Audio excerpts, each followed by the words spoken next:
Welcome, everybody, to Oceanside Library's Poetry Near and Afar.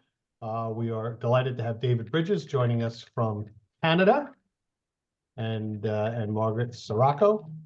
I just asked you how to pronounce it, and I think I just mispronounced it. Saraco. Saraco. I tried. Just got short-term memory problems. Margaret Saraco, who joins us from New Jersey, which for purposes of tonight, we're considering to be near. Although, David, quite frankly, there have been many a time where we could fly to where you are faster than we could drive to New Jersey. And I wish I was kidding. So without, we're welcome to this. A happy April with National Poetry Month. The library is running a number of programs this month. If you're happy to be in the Oceanside, New York area, please feel free to join in. And so without any further ado, David Brydges. Thank you. Good evening, everyone. And thank you, Tony, for accepting my submission for the Far Away poet. I thought I'd start off my reading because this is the first day of National Poetry Month in North America and apparently in Ireland, too. I'm not sure where else, but this poem is dedicated to a poet, artist, creativity coach, a friend of mine, Jill Badonsky. I don't know if anybody's heard of her. She's from San Diego, California, and she has a newsletter. And one of the topics in her newsletter was perfectionism. And I know, of course, this doesn't affect us writers. Perfectly off. To Jill, the jack of all raids, on the less obvious. Art is the stored honey of the human soul. Theodore Dreiser. Poets are benevolent beekeepers. Be yourself and discover your buzz. Not any imitation, but a honeyed tongue, melting sweet minds with crazy wisdom callings. Giving up is living up to no one's standards, but the playful, unrestrained, orgiastic. Contrarians' imperfections are perfectly oft artist, wickedly whimsical, painting the poetic with passionate imprecision. Like the roaring laugh of a Zen master when his student adjusts the crooked frame of a picture. He follows and straightens it back to its crookedness. No hand divine or human needs to smooth over the rough edges of perception. Give it spatial freedom to be just as it is. High flying, low flying, creativity, it's all the same. Authentic trip when you book your kamikaze ticket without a travel agent babysitting. What it's supposed to be is to be constantly curious, venturing to find that stored honey and share it wildly.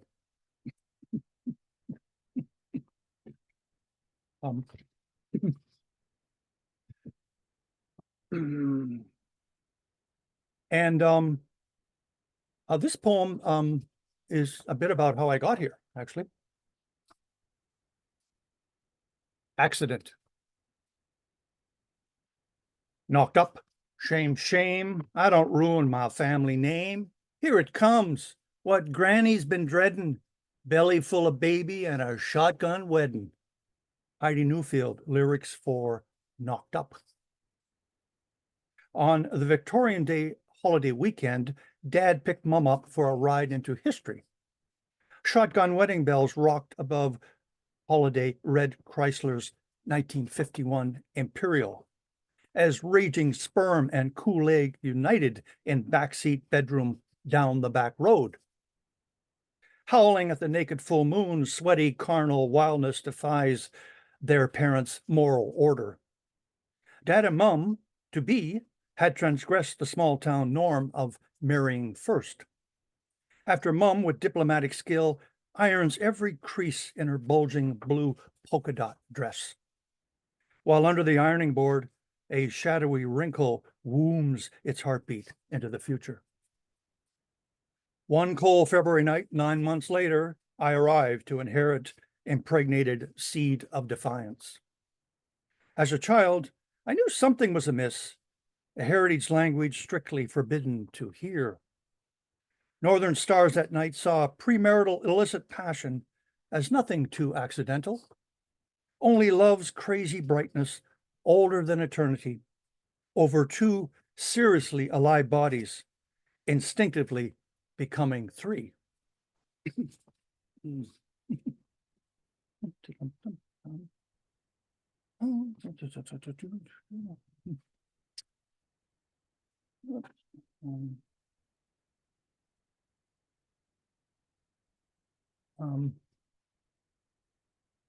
Last year was a rough year for me. I had two friends die of brain tumors. My friend Gary, who had a bed and breakfast in Toronto, and I had been visiting his place for over a decade, and he got dizzy, and they took X-rays, and 6 months later he was dead. I did have a chance to see him before he died, but this poem is when I first heard about his terminal cancer. To say goodbye is a sigh. Life and death commingle as eternal children of time. We play in a playground with our playmates until the finite shadow calls us to its final resting place. Mother Earth, our first womb, does administer to the fatal graveyard.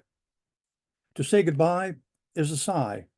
When I think of Gary's day to die, I want to cry. Gary, my Toronto friend's dying, and I'm dying to see him before he dies.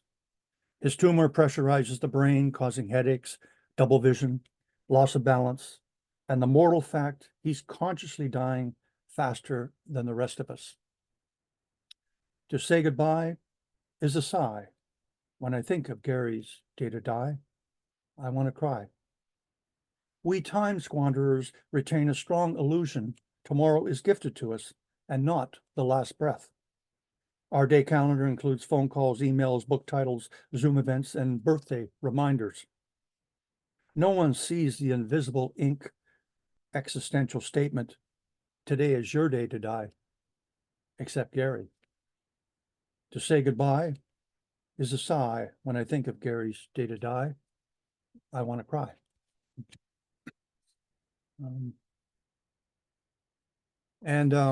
My other friend, a poet, musician, spoken word performer, Ian Ferrier from Montreal, he had something similar. He had a brain tumor, and I did have a chance to visit him also in the palliative care unit in Montreal. Ian's light. It is Ian's light that we are here tonight, shining as only a splendid star on earth can shine.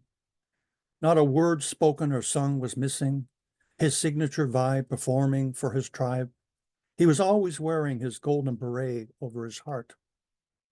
Thank you for the great adventure memories as we poet trainers rode the rails through the pre-Cambrian North to my hometown of Cobalt, then crossing the country on the great Canadian Poet Train tour as one of our troubadours, singing a life and then some. Remembrances are savored, gracious gifts from the past. The richest are not the billionaires of the world and their mega egos filled with the scent of musk, but the humble ones who have learned the artist's art of enriching others.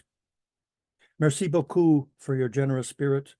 This is a legacy of your love for us, for we are reminded nobody's generous spirit ever leaves this earth.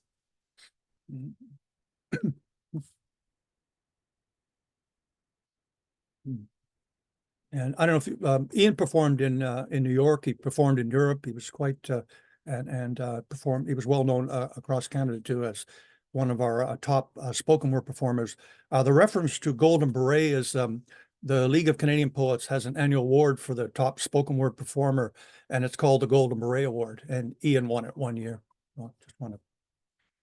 22.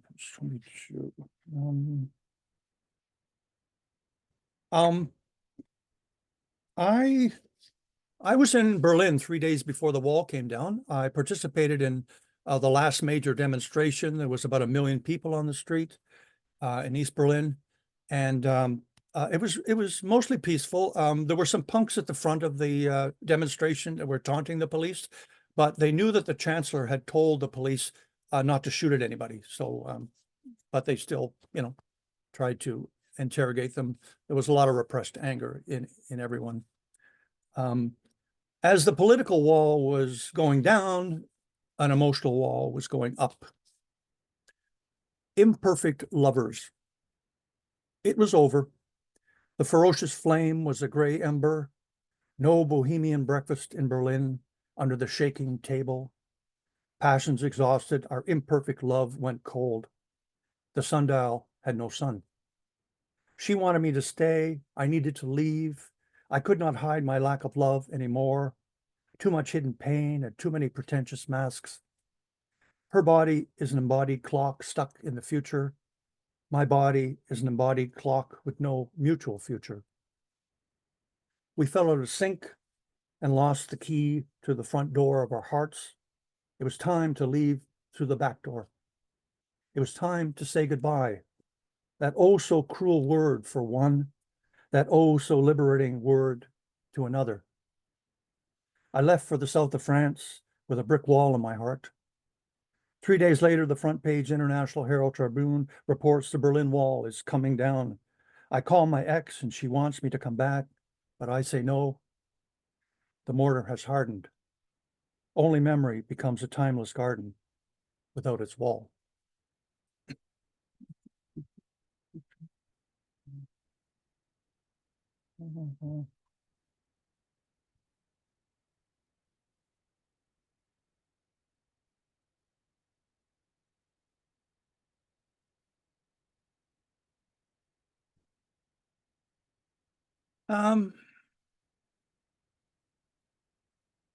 Every once in a while, I get hit by an erotic lightning bolt that totally destroys my executive network function. It turns it into toast, actually. Lady Peach. The subway stops at Queen's Park. Doors open and a tall, dark-haired, well-dressed woman strides into the car, standing across from me. Pulls out a peach from her purple purse, slowly brings to her lips with such nonchalant elegance, takes a deep bite as the juice drips down her neck, trickles inside her white blouse, candy coating her left nipple. Does anyone see the train car steam up except me? I look around and there's no response to a radical act of sweet indifference. Am I a lone voyeur in this bold spectacle? She keeps biting and sucking Peach's fluids, drizzly licking her face. That's fuel burning my frenzied eyes with astonishment. Stunned, I try not to stare. Oh, to be a peach that day. I'm juiced beyond measure. I had never seen a woman eat a peach in public before. What a ride, spending the day in an advanced state of delirium. I should say a few days state of delirium.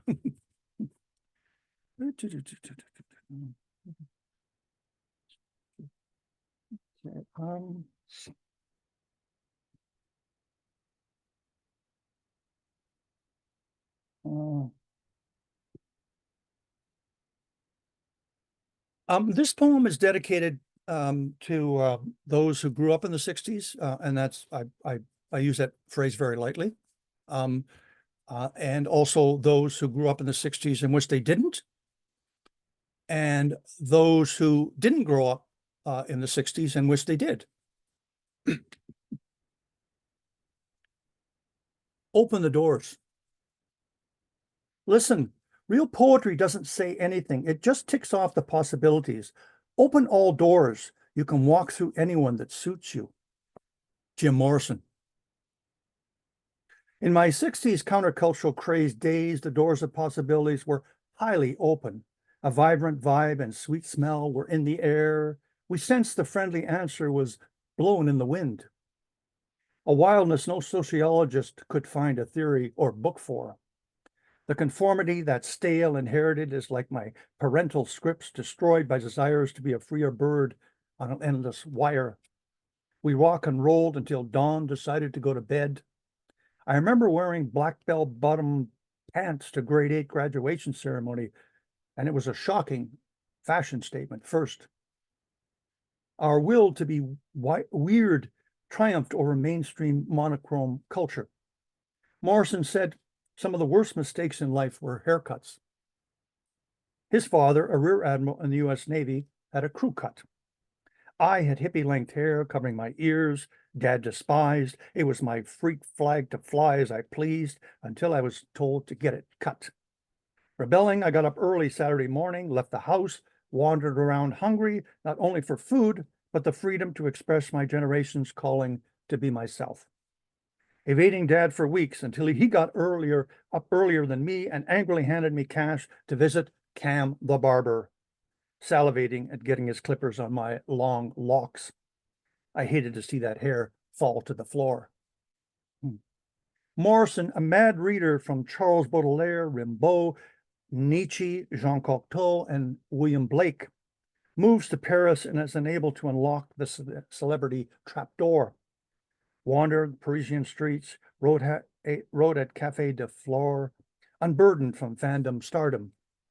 At 27, he was found in his bathtub dead from heart failure. The excess stress of sex, drugs, and eccentricity took its toll.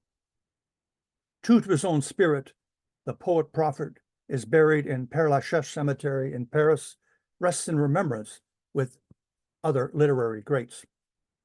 French philosopher Roger Debray said the 21st century has an epidemic of walls. I still have the 60s spirit that continues to climb over walls. On the other side is Strawberry Fields Forever, where we meet. In the end, some are born to endless days and some are born to endless nights, trying to light the night on fire.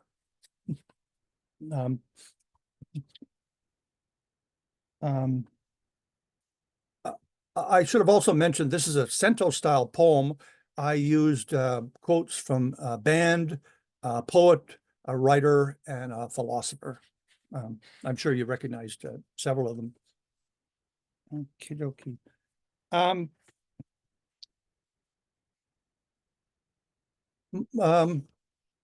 Any Rimbaud fans out there? I've been researching his life, and I read a few books. One of them, really good one by Henry Miller, called "The Time of the Assassins," a study of Rimbaud. And I decided to write a poem about both of them. And after I wrote the poem, I found out that there was a book actually written called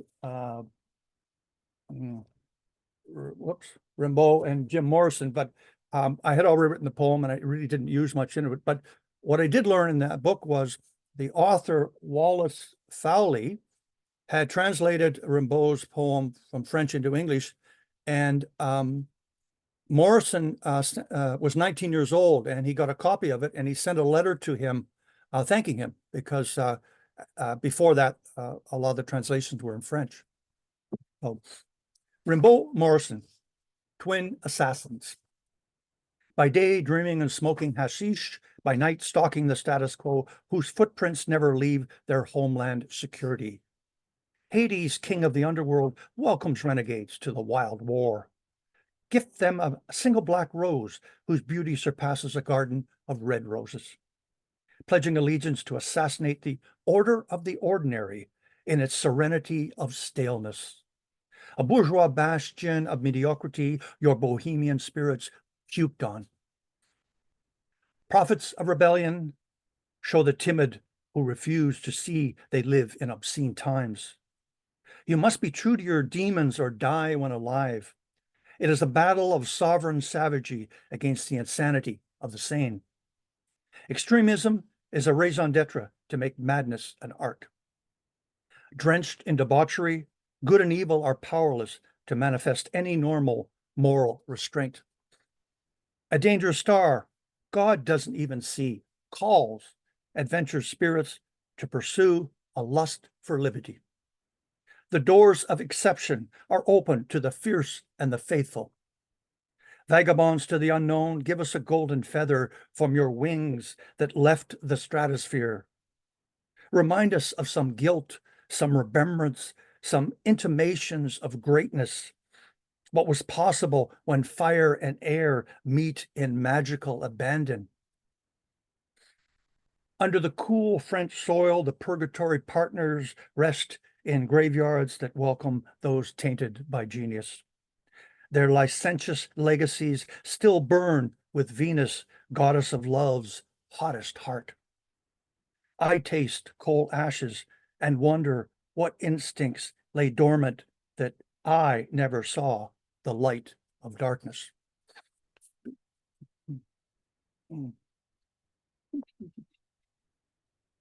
Oh, yeah. Anyone visit Morrison's graveyard in Paris?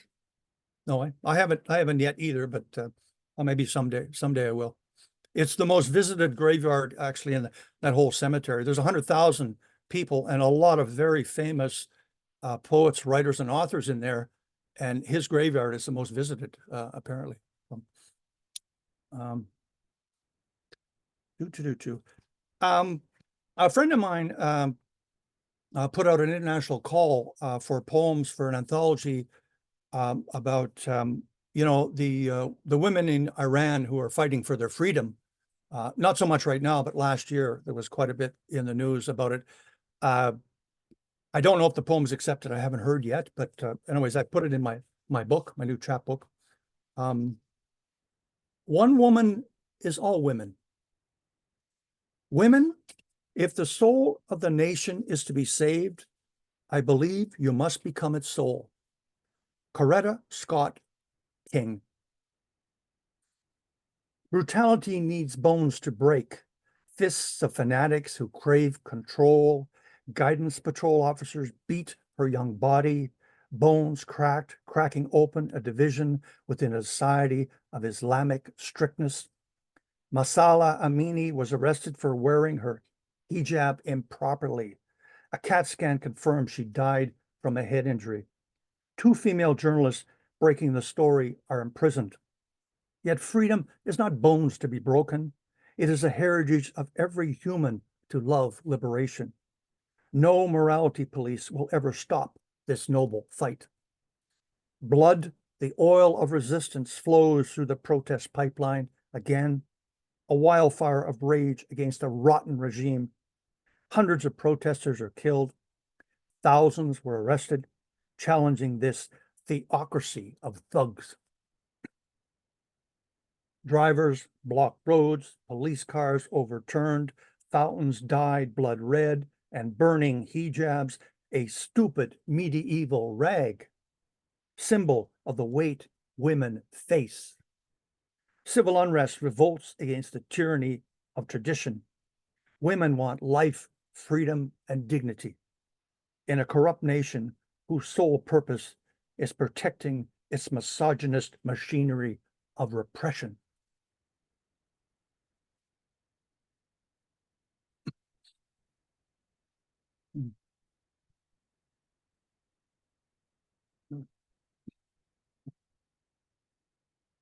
My last poem relates to a documentary, a shocking anti-war documentary I saw in February in Toronto. And during Oscar night, I cried and I pumped my fist because Ukrainian journalist had won for the best documentary. The director, I don't if anyone's watching the Oscars, but the director said that he had wished he didn't he didn't have to do the documentary, and I wished I didn't have to write this poem. Just a warning, there's some very graphic war images in this poem. After witnessing the Oscar-winning documentary 20 Days in Mariupol, whoever wins the information war wins the war. riveting, intoxicatingly real, and a merciless masterpiece. All international media have left except an Associated Press team of brave Ukrainian photojournalists who document atrocities in a cinematic storming of the heart. Citizens, medics, and soldiers share sordid frontline stories. Collectively traumatized by the truth, we living in the peaceful city of Toronto are transported to the brutal battleground streets of Mariupol, where civic securities are being slaughtered. Visual language graphically shows this magnitude of madness. With savage vividness, we are stunned in a theater of horrors, repulsed. A lumpy wave of sorrow carries cruelty's raw spiritual sewage into my enraged heart. A 16-year-old boy's football game was shelled and his legs were blown off. On the floor, a bloody running shoe and a piece of his leg. My son, the father cries over the red-stained white sheet covering his lifeless, mangled body. Journalists are taken to the basement where dead bodies are piled up. The doctor says, war is like an X-ray. You see everything inside. Some good people get better, some bad people get worse. Missiles relentlessly hit apartment blocks. Some woman on her balcony is rushed by ambulance. Doctors sleeping in the hospital, working around the clock, remove a foot-long piece of shrapnel from her back. 18-month-old Kiril's apartment was bombed, and he's in serious condition. His mother implores the tear-eyed doctor, "You couldn't save him?" Weeping over the little corpse, she opens the cloth bundle to kiss his head for the last time, and then closes the covering. The toy shop owner chases out looters. She screams at one youth who kicks the child's soccer ball back into her empty store. Another has a cart with electronics from the mall. Lawlessness has its own complicated rules of immorality. The only maternity ward in the city is bombed. As the wounded are being evacuated, journalists arrive. One woman on a stretcher is holding her bulging belly. Her pelvis is crushed, and she dies along with her unborn child. Russian soldiers hunt the last journalists in the war zone. A special Ukrainian task force protects and extricates them, along with 30 hours of smuggled out provocative footage. When distributed to international media, Russia claimed they are information terrorists, peddling fake news from crisis actors. After 36 days, outnumbered Ukrainian soldiers surrendered. Drenched in blood and tears, the Russian flag is raised. I'm angry. I want to scream, "Fuck Putin!" But there's enough disruptive drama in this gruesomely gripped cinema. The film ends, and the woman to my left stops crying. Lights go up, but darkness descends into a torturous trench. Days later, still tormented, I hear that zipper close on a black body bag dumped in a mass grave. As a war crimes graveyard awaits its day of dignity. Okay, thank you very much, David. Thank you. Yeah, thank you. You can unmute yourselves, give them a nice round of applause. There we go. Thank you. Okay, moving right on here. Margaret, you're up. Again, I will tell anybody, especially people that came in since we started, if you do not want to read, I'm assuming everybody wants to read. If you do not want to read, put it in the chat. I appreciate that. So, Margaret, take it away. Okay, hi everyone. Thank you, Tony. It's my second time here reading. I'm very excited. So I'll be reading from my two books, If There Is No Wind and Even the Dog Was Quiet. And it was so windy the other day. I really felt the need to read this. It's called Mendocino Bluffs. The wind presses and pushes against the earth on the Mendocino Bluffs. In late December, persistent, insistent, pay attention. Please stay back from the edge, a sign cautions, as the fierce Pacific Ocean waves crash into boulders. The curious climb down long stairways, small barefoot children play by the water, while a young woman in an unremarkable bikini wades in and out of the frigid sea, first up to her knees, then her waist, called back by another, ventures again, up to her breasts, dives in, while those above and below wear wintry coats, hats, woolen ponchos, sweaters, stand back to back for warmth, and marvel at her tenacity as the wind cuts through. I walk away and wander the trails alone, along this rugged coastline, discovering unspoiled hidden grottos. Many walk the stunning path, covered in succulent ground cover of yellow and green sprays that breathe in sea air, covered in salt, windswept and tough, like the swimmer that teases us as we gawk at her, again, back in the drink, swimming further, jumping over waves. Astonishingly, she, the rocky soil and low-growing plants, adapt to the climate. Yet I still stand back, retreat, frightened of the danger that presents itself on this bluff, on this day. If I lived here, would I confront my fear? Would I jump in the water and not care how cold or treacherous it is? Would I venture to the precipice, allow the wind to pick me off my feet and let me float, filling my lungs with sea air shrouded in salt spray? Thank you. Thanks. And continuing the wind theme, David, you'll hear a line in here that's familiar in one of your poems. If wind were erased from earth. Without the wind, water pools, kites are grounded, chimes are silenced, forests do not whistle, dust remains on the road, windmills are motionless, leaves are not shaken from trees, feathers are not lifted on a whim, seeds are not dispersed and sown, flowers have nothing to withstand, sandprints are not smoothed away, blizzards no longer obliterate our view, bats and butterflies miss their flying cue, rain and snow fall perpendicular to the earth, washed garments on clotheslines are not refreshed, and if the answer is blown in the wind, if there is no wind, there is no answer. Had to read that one, David, after you mentioned that line. For a time, I lived in several different areas, but for 7 years, I lived in Hoboken. And this is dedicated to my Hoboken neighbors. It's called Fixtures. Last night, I put the finishing touches on the royal blue painted living room walls and opened the window in our third floor tenement building for fresh air. I am greeted by a woman leaning on her windowsill, lined with a towel to cushion her perch, who waves at me, wearing a canary yellow nightgown and curlers. Hey, I like the color, in her Hoboken, I lived here all my life accent. I wait 1 or 2 moments to see if she wants to talk. Should I leave the curtains open or hang shears?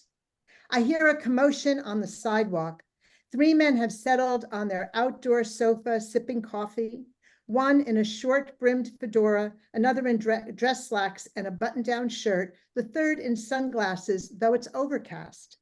The discarded couch, abandoned probably years before, is a permanent fixture, as are the men, no rent or parking tickets. They cover it with a tarp when it snows or rains, sit 7 days a week, watching what occurs at street level. Dressed from head to toe in black, an elderly woman walks by every morning. The men and women in curlers don't speak to her. They know she is in mourning, instead tip hats and nod.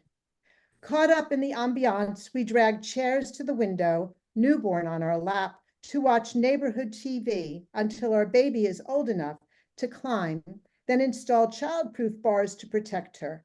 They all approve. For 7 years, these folks are mainstays. Their routines never change. They know if our car gets a parking ticket, our daughter has fallen, or if we purchase a new lamp.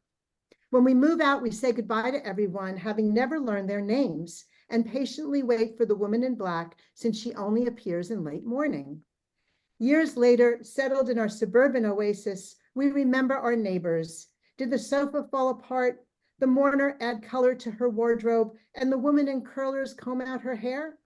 We observe our new neighborhood from our first floor living room window. Took some getting used to. We listen for the young man with the dog, singing loudly on their daily walk, the backyard neighbors who speak to ants, telling them to stay outside. We ward off pigeons using our neighbor's technique, but it doesn't fly with the birds. The local coven celebrates full moons, releasing negativity. We hold winter solstice rituals, feed the animals, light candles and indoor fires, read poetry in the burgeoning cold, standing on our hill, wondering what others think. And when we take walks, visit a friend's home, or go to an estate sale, I check the color of the walls, having become a fixture where I live, ready to offer my opinion, even if no one asks for it. Thank you. Such fun to read that one, so I really appreciate you being here for that. Tempest. Definitely a switch in energy here. A torrential rain collects on the flat roof across from where I sit, safe and dry, in a corridor near a large picture window. Someone tells me there is a slight pitch to the roof channeling water. I wait for the liquid to spill over the edge, like an overfilled pot in the sink. The unsettling sound of thunder echoes in the hallway. The flash of lightning irritates my eyes. As the downpour continues, my thoughts move from storm to patient, trapped and dry in the waiting, always in the waiting. I cannot touch the unease that ripens my insides. Strange how time continues slowly in the hospital, and then the day is gone. I wonder how long it will be before the roof refuses to hold the rain, forcing the water to comply with the laws of physics, and despite the supposed human control of leaders and gutters, floods the grounds. Thank you.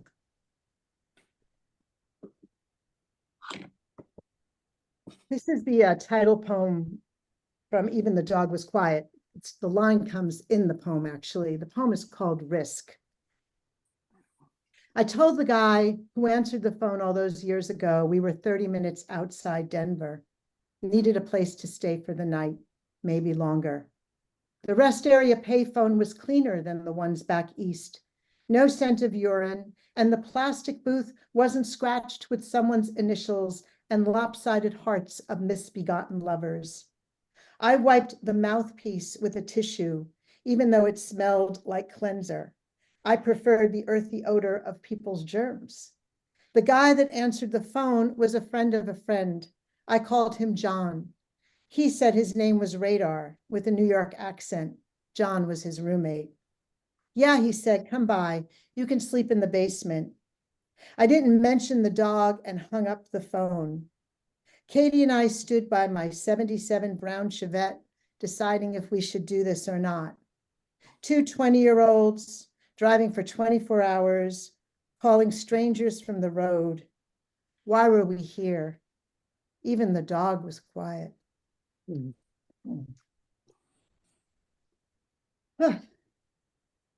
Thank you. And it's supposed to be spring, so I thought I should read a spring poem, at least to try to bring spring out a little bit more. It's called An Early Spring.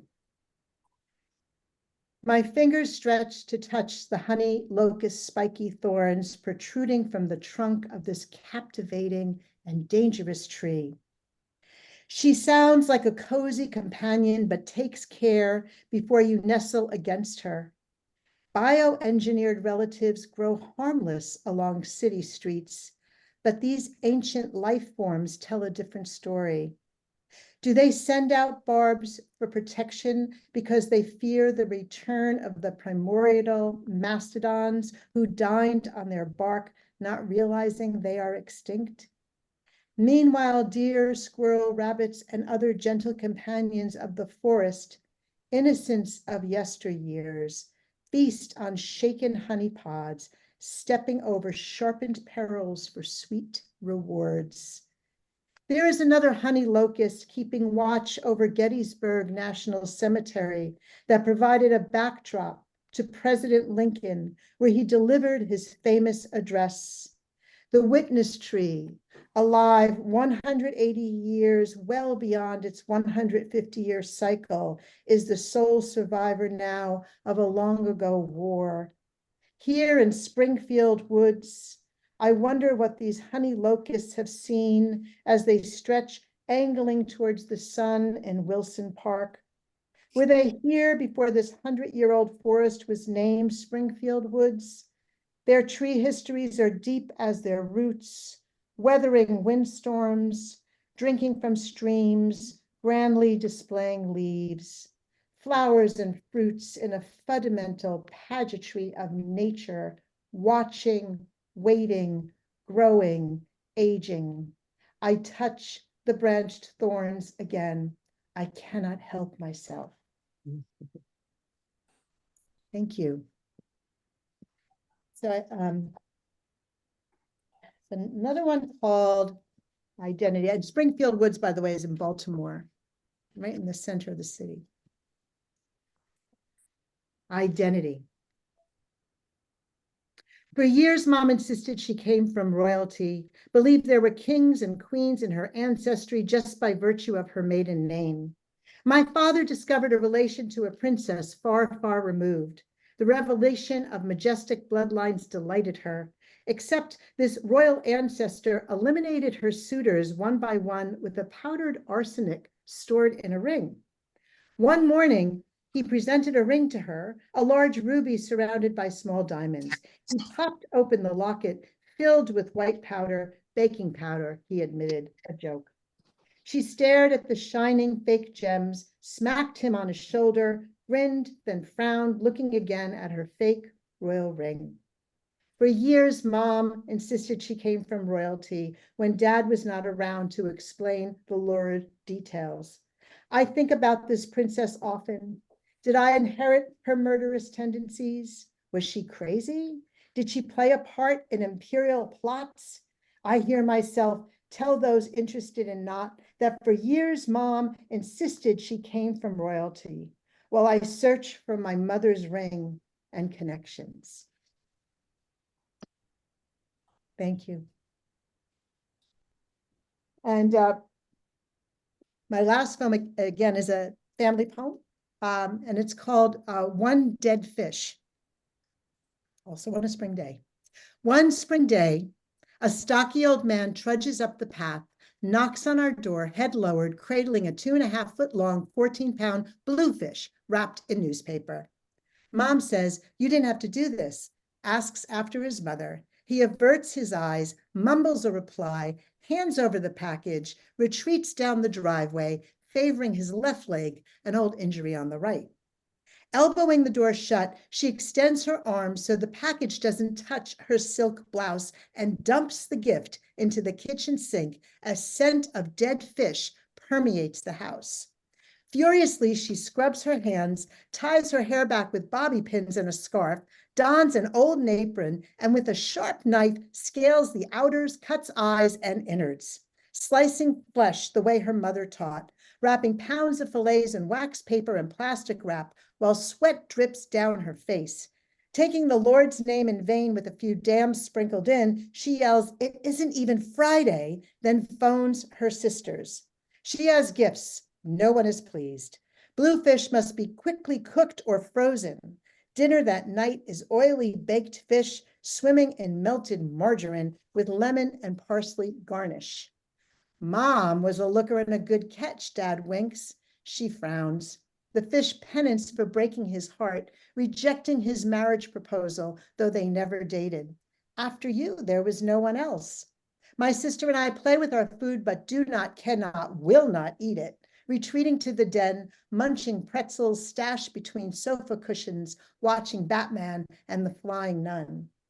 I imagine the old man, a suburban knight aboard his small single-engine boat, his armor a heavy rain slicker and high rubber boots battling bluefish in frenzied churning waters.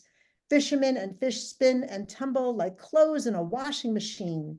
He bags his prize and presents his spoils, a gift to his lady love, my mother, though she is bound to another. Later that summer, a good year for bluefish, the old man slogs up the path, knocks on our door, head lowered. Mom peers out from behind the curtains. Oh no, not again. Swears a few times, opens the door. He offers a bundle wrapped in newspaper.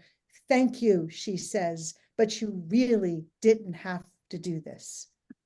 Thank you so much. Really appreciate your work, Oh, wonderful, wonderful, wonderful. Thank you, Margaret, so much. Tony. All right, Thank you. please, everybody, unmute yourselves and give Margaret a great hand. Oh, thank you. Beautiful, Margaret. Fun. Thank you very much. Yeah. Thank All right. you. Yeah. Enjoy. Great readings tonight. Thank you. Thank you both so Yes, and much. thank you to David too. Thanks. Okay, so we're going to start the open mic. I will remind you, please, one poem, non-epic length poem, and please, keep your recitation, your pre-poem recitation to a minimum. I truly appreciate it. So we're going to start with Linda, and Beryl, you're on deck. Hello, everybody. I don't know if I've been to this Zoom or not, but I met Margaret at a festival that her and I happened to both be at. And so I saw she was going to be the feature. So I said, well, now I can get to see her with her, I think her second book came out recently. So I was excited to come Great. tonight. Well, I live welcome. and I live in Massachusetts. All right, welcome, welcome, welcome. Okay. So the name of this is Uprooted Persimmon, and I'm not going to give any anything, I'll just read it. Uprooted persimmon. More than the silence, I ache for a whisper, wanting to know why all these turquoise bottles were packed in a box, too heavy to be moved, and why the linen napkins were now posing as packing material when they belong with fresh tablecloths and the shirt you wore when I saw you last year.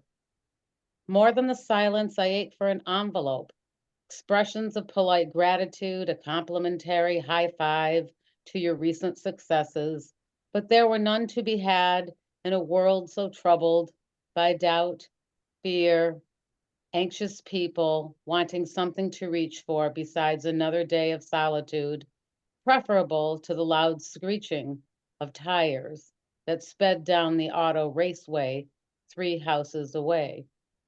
More than the silence, I ache for familiarity, the smell of clean laundry drying on the line, rose scents wafting across the meadow, into a yard so bright with orange lilies and yellow sundrops, even a caravan of carnival actors could not appear this brilliant. Remembering.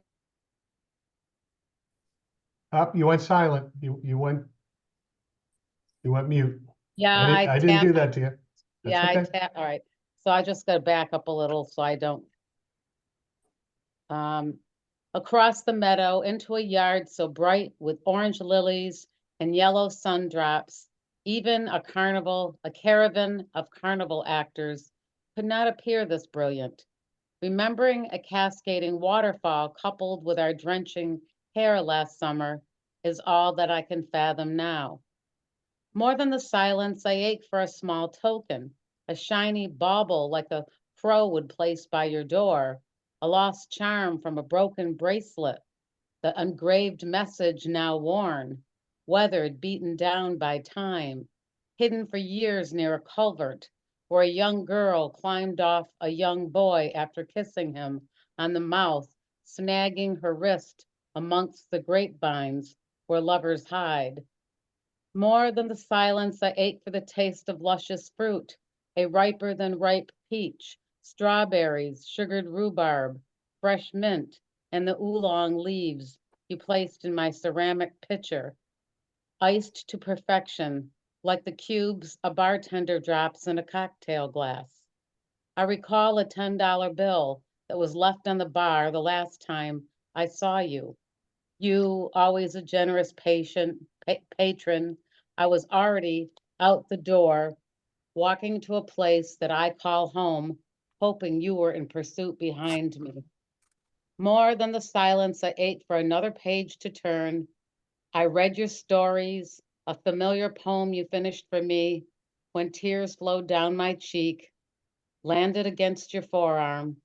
Even now, you still blot the streaks of fluid that leave a salty streak against our flesh.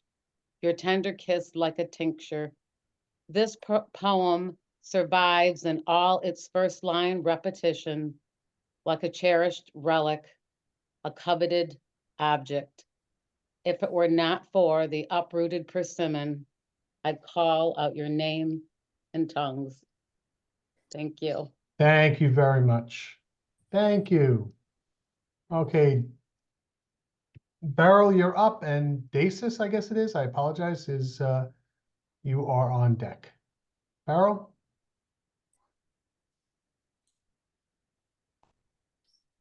Beryl going one. Beryl going twice. All right. Dacis, you're up, and Ederenian, you're on deck.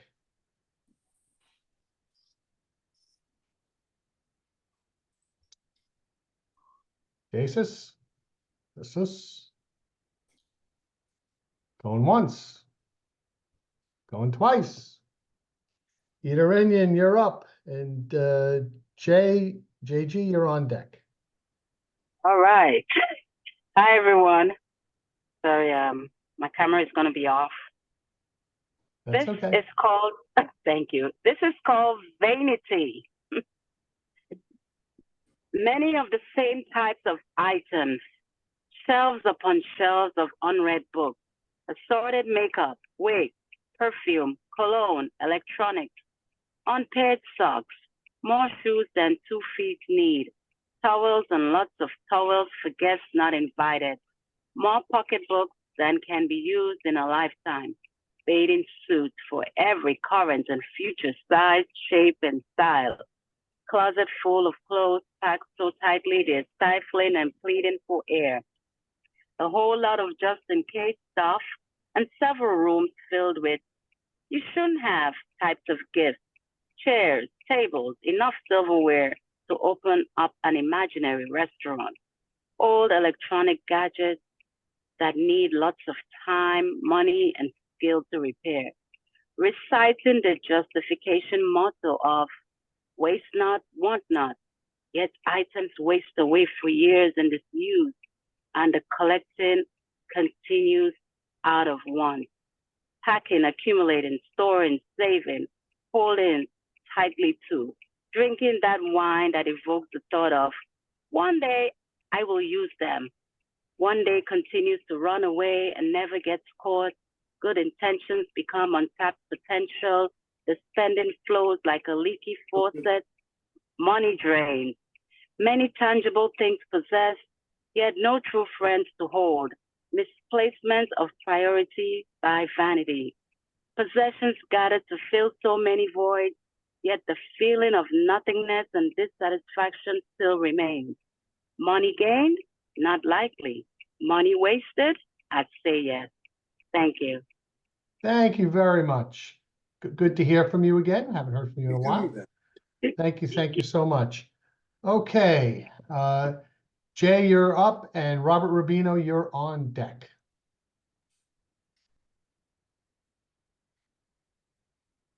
Two roads diverged in the yellow wood, and sorry I could not travel both and be one traveler.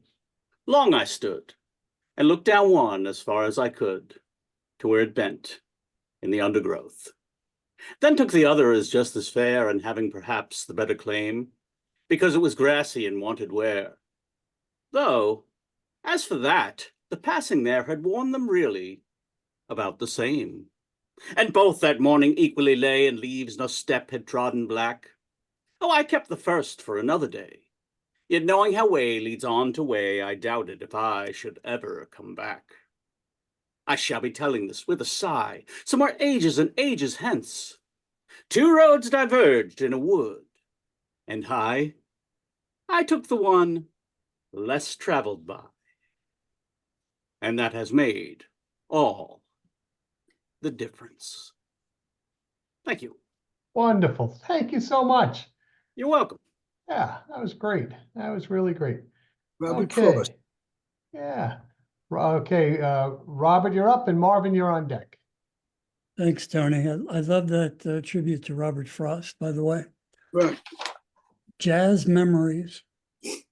Armed with a fake ID at age 17 in 1965, I see Ella Fitzgerald at Basin Street East in New York City. Ella scatting as playful as a girl on a sidewalk skipping rope with friends. Ella as a world-weary woman singing of love and loss as if it were her life and death. I see tenor saxophonist long tall Dexter Gordon blow sonorous ballads and bluesy bebop at San Francisco's Keystone Corner in the spring of '79, the city still reeling from the horror of the Milk and Moscone murders. And as the only white man in a Cleveland club in '93, after having been shown discreetly, or maybe it was conspicuously, to a table behind a pole seemingly as wide and opaque as the Cuyahoga River, I didn't quite see the trumpet master, jazz messenger, Freddie Hubbard, but I surely and purely hear Freddie Hubbard, which was, after all, the whole point. First ever jazz memory, my father playing his Benny Goodman records with Lionel Hampton's vibes speaking to me. Me minding my own 10-year-old kid business, but those vibes planting a seed in me. Thanks for listening. Oh, thank you very much. As always, wonderful. Thank you, Robert. Okay. Marvin, you're up, and Margaret, you're on deck. This is called The Corner of Nowhere. On the corner of nowhere, nothingness abounds. On the corner of emptiness, neither sights nor sounds. Where did everyone go? Why am I so alone? How could I reach someone without a voice or a phone? Is this the end of it all? Am I the only one still here? Where has the world gone without a shout or a tear?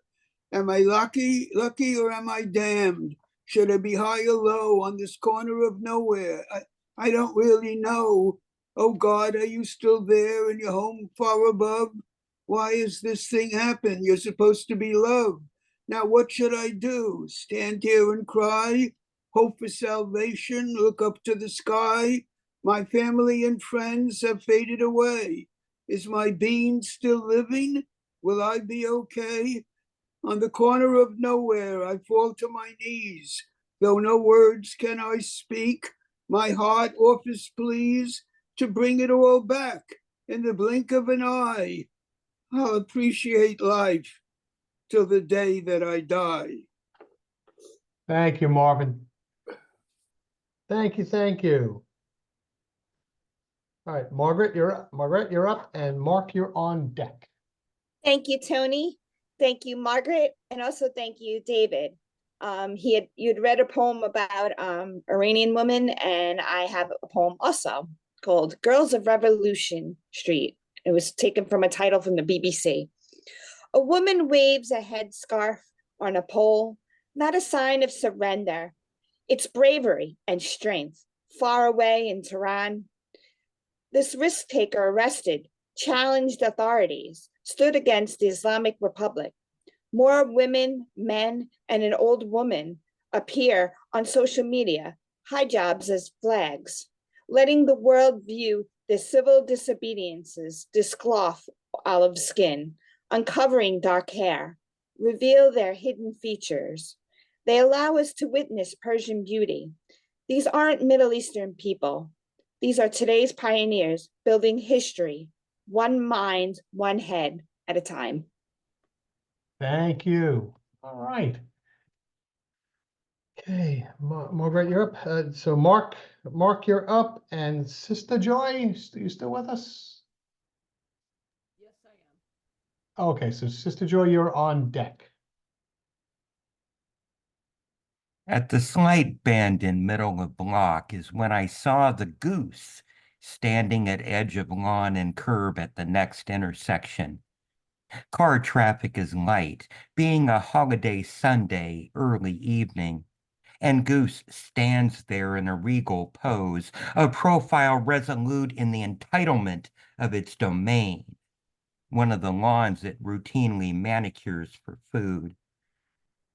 I wonder where its mate is, as I stand this half block away, imitating its dignified profile to scan the other side of the street, interrupted only occasionally by a passing car or two, in search of that goose's mate, who is nowhere to be seen.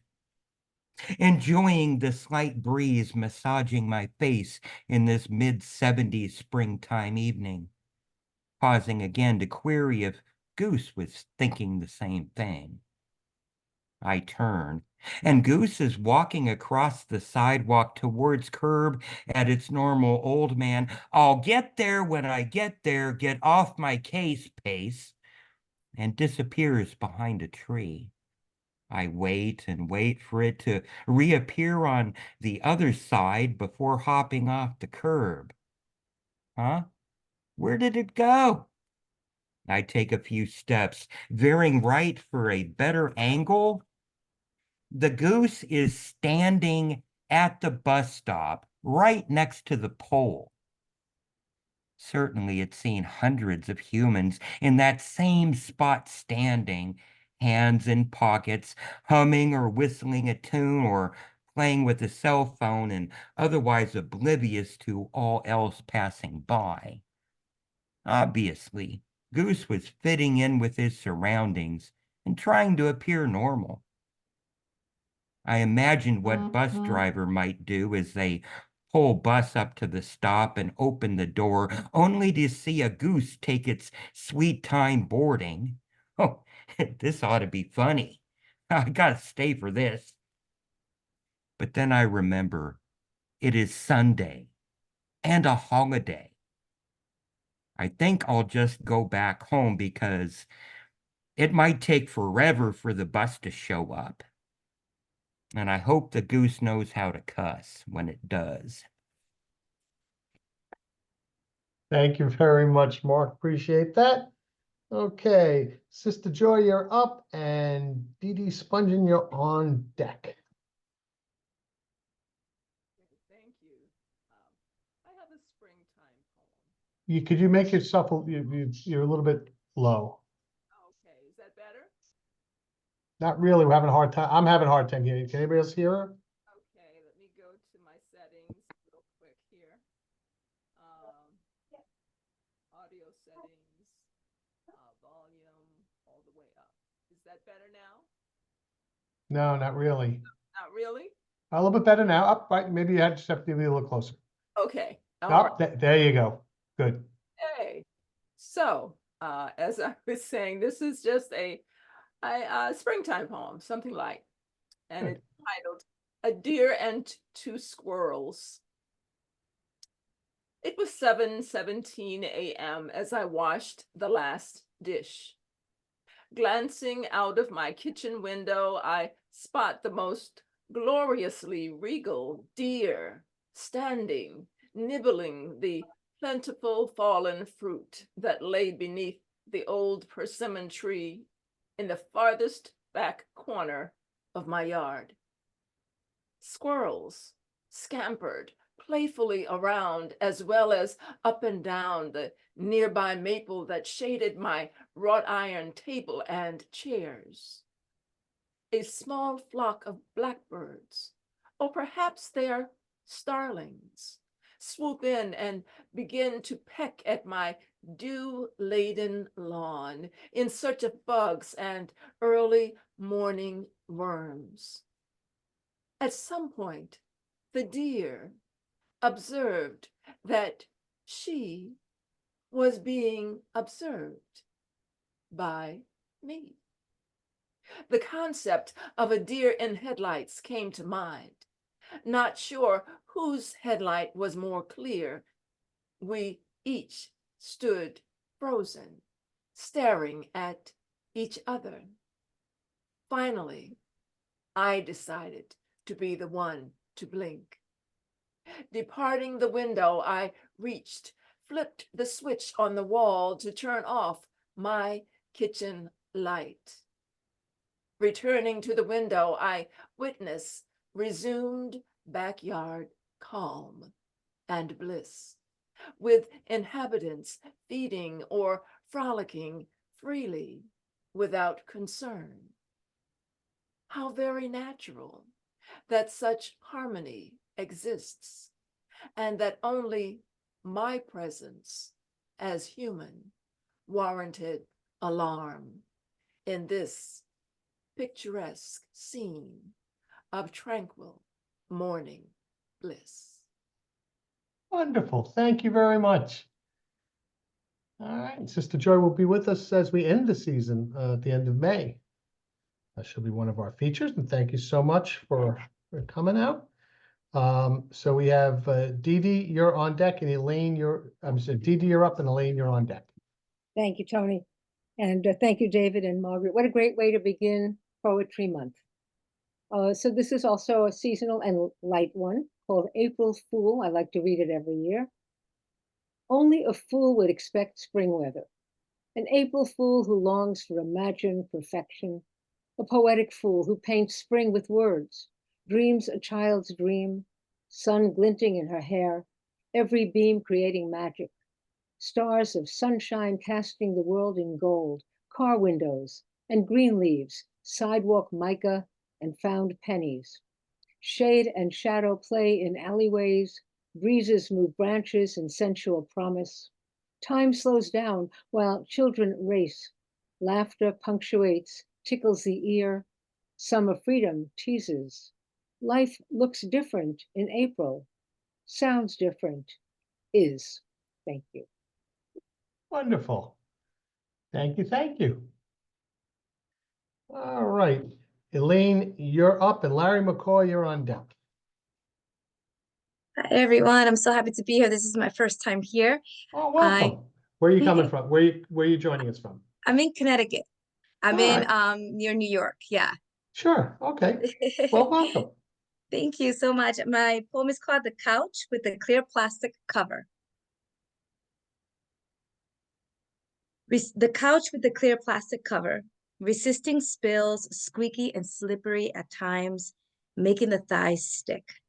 The one my siblings and I sat on with our nicest clothes while you shot the photo. The couch you saved several checks for, the one that made you work overtime, double shifts. It made you proud of your hard work, justified you being away from home to give us nice things we couldn't ruin or be comfy in. In the center of the living room, it brought a smile to your face, strong enough to light up the space, too weak to conceal your fatigue. That couch, a rotten apple, the notch in my throat, the stone you rolled up a hill you tried to reach. That couch with its clear plastic covers confining you to sheen and appearance, to not really living, the one you cherished and protected much more than me. Thank you. Thank you. Thank you very much. Thanks for joining us. I hope we see you again. By the way, anybody who is not on our email list, if you would like to be, just throw it into the chat and we'll add you. And I promise you'll only get the poetry related emails from the Oceanside Library. Okay, so Larry McCoy, you're up, and nope, I don't see him there. Patrice Smith, you're on deck. When last we were assembled, I read a letter I had sent to Rupert Murdoch about the failure of his company or its associates to deliver a copy of the weekend edition of the Wall Street Journal to my house. Because of this failure, I frequently have to buy a copy of the weekend edition at King Cullen, the supermarket. Tonight, I read an email I sent Saturday to the head of King Cullen and the editor-in-chief of the Wall Street Journal. Joseph W. Brown, President and Chief Operating Officer, King Cullen Supermarkets. Dear Mr. Brown, what's the secret? How do you get the Wall Street Journal weekend edition delivered to your store in Rockville Center? I live in Rockville Center and have a subscription for the weekend edition, but haven't had a delivery, not one, in all of March 2024. Would you perhaps know a guy who could set things right? I've written to Rupert Murdoch. I've written to Emma Tucker, the journal's editor-in-chief. And I've been blessed with phone calls from 2 different employees at News Corp, both gentlemen promising in our phone chat that this matter would be addressed. Are not addressing and solving problems 2 different things? Maybe the easiest way for me to get a copy of the weekend edition of the Journal is for me to stake out the King Collins store in Rockville Center and wait for the truck with the newspapers in it to arrive. I look scruffy at all hours of the day, so my appearance at 4 a.m. at the RBC store should not be cause for concern. Should you be a reader of the Journal, the cartoon in the latest weekend edition shows a man at his desk at work talking into an intercom and saying, "Get me someone in apologies, someone in walkbacks, and send up the whole scapegoating team. Sincerely, Larry McCoy. P.S. You have some fine and friendly cashiers at the Rockville Center store. If any of them subscribe to the Journal, maybe I could borrow their weekend edition and they're done with it. Thank you." Well, thank you, Larry. But you know, you can always come to the Oceanside Library. We'll be happy to get you a copy. Thank you. That may be my next stop. Oh, too funny. Thank you so much. Okay, so Patrice, we have Patrice, you're up. Yep, and I'm here. Okay, great. And I think Ron has left. So I think the only one left is JR. All right, I think everybody else is read. Did I miss anybody? Okay, so if I did, just let me know in the chat. But right now, Patrice Smith. Okay, here's a poem I'd like to share. It's called Concrete Diva. Images emerge of the native girl full of self-importance and nothing she cares to hide, stepping confidently between the blocks of bricks, printed with dashing bright flowers etched neatly on multifaceted sides. Each step determined, fixed, she treads the avenues of menagerie splashed with majestic graffiti that livens the air as it so boldly speaks, knowing all too well what it's like to survive life on these naked city streets.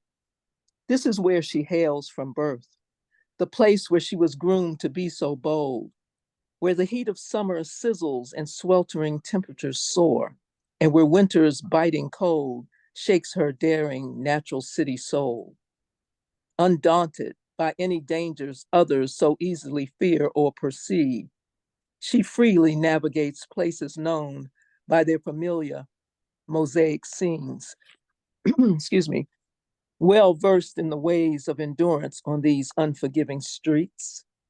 Her holy ground, where in years gone by seeds were planted then sown, now fruitfully reaped, she yearns to return here often, to taste the bitter pieces that also seem so sweet.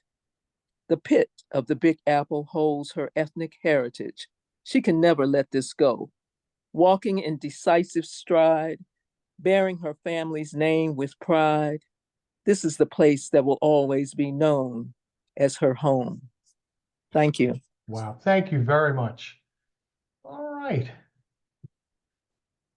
There's a nice round of applause there. And okay, and now our own purple poet, Judy J.R. Turk.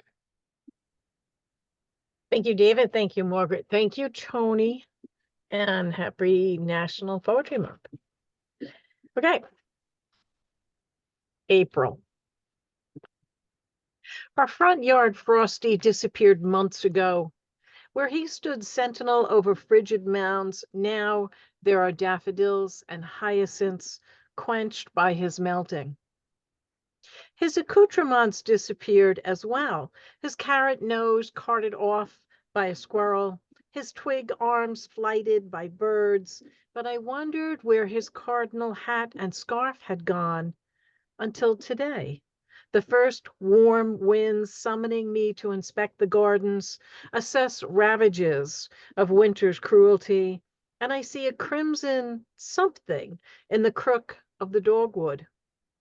Pom-pom sighed down, the hat sat wreathed by twigs and leaves, the scarf wrapped like a bungee around limbs for stability, tassels waving me closer. Parents-to-be hovered on overhead wires while I crept closer, documenting the image to build a poem around. I think of Frosty and how his memory lives in a nest of flame red yarn, reborn to warm baby birds in spring. Thank you. Wonderful, wonderful as always. All right. All right, I'll finish up. Right, I don't think I have anybody else here on deck, so I'll finish with this one. An April poem, Chantilly Fields. A sunny, wandering April drive, mapless through the French countryside, rolling fields of brilliant, bright yellow rapeseed and whispering sweet spring-scented blossoms fill our senses. We crawl through narrow ways, ancient clusters of moss-covered buildings, cobblestone streets lined with gnarled greening trees, which in their youth doubtless welcomed triumphant GIs along their liberation march towards Paris to the south. A small sign atop the door, a quick park, a slow entry to a small shop, blossom scent replaced by warm butter and bread and sugar and enveloping comfort. Bonjours and pantomimes guide us in this pastisserie of heavenly delights. We lean quietly against the car, faces turned to the warm French sun, hot bitter espresso in one hand, warm flaky croissant in the other, crumbs breaking off of the small darting birds. A destination reached we hadn't known existed when the day's journey began. All right. Well, I want to thank our two wonderful, wonderful features here tonight. David, thank you so, so much. Margaret, thank you so much. And thank you to all of you in the open mic. You guys did a great job tonight. Appreciate it as always. And just keep going. Enjoy Poetry Month, and we'll see you in a couple of weeks. Thank you, everybody. Tony.